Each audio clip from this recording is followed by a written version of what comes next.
যে বাংলাদেশের রাজনীতিতে আমেরিকার একটা প্রভাব বরাবরই থেকেছে। এখানে কোনো সময়ই এটা চলে যায়।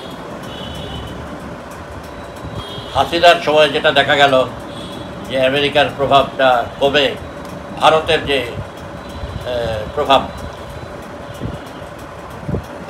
যে প্রভাবটা এখানে হাসিনার সময় এলো, সেটা হচ্ছে একেবারে হাসিনা নিজে ক্ষমতায় থাকার জন্যে ভারতের উপর নির্ভরশীল হলো।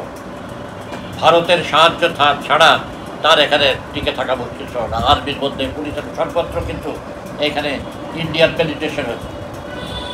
ইন্ডিয়ান পেনিট্রেশন সর্বত্র বুদ্ধিজীবীদের মধ্যে, রয়ের লোকজন, এই বাঙালি বুদ্ধিজীবী যারা তথাকথিত অসাম্প্রদায়িক বলে, যারা সাদিয়ার কবিরের মতো, হ্যাঁ, রয়ের লোকজন, অন্যান্য আরও লোকজন, আমি নাম বলতে চাই না এগুলো।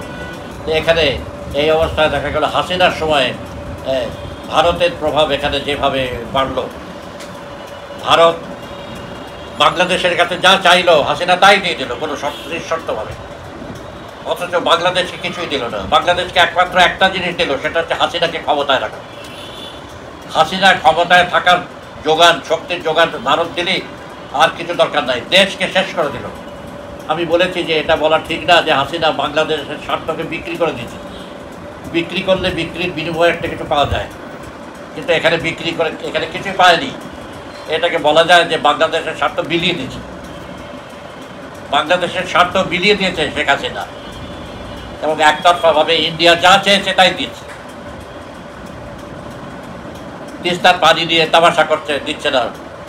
একটা সাম্রাজ্যবাদী যে একটা নীতি লাইনে চলছে, কোনো কিছুই দিচ্ছে না। অথচ এখানে যা চেয়েছে যত রকম, এমনকি এই সর্বশেষ চুক্তি যে করেছিল, হ্যাঁ, বাংলাদেশের মধ্যে দিয়ে রেলে করে রোডে ওই আসাম ইত্যাদি চলে যাবে, এবং সেখানে সব রকম গাড়িতে জিনিসপত্র যাবে, লোকজন যাবে, এমনকি সামরিক বাহিনীর লোকজন যাবে, সামরিক অস্ত্র যাবে, এসব সব ছেড়ে দিচ্ছে। অথচ বাংলাদেশে কিছুই নেই।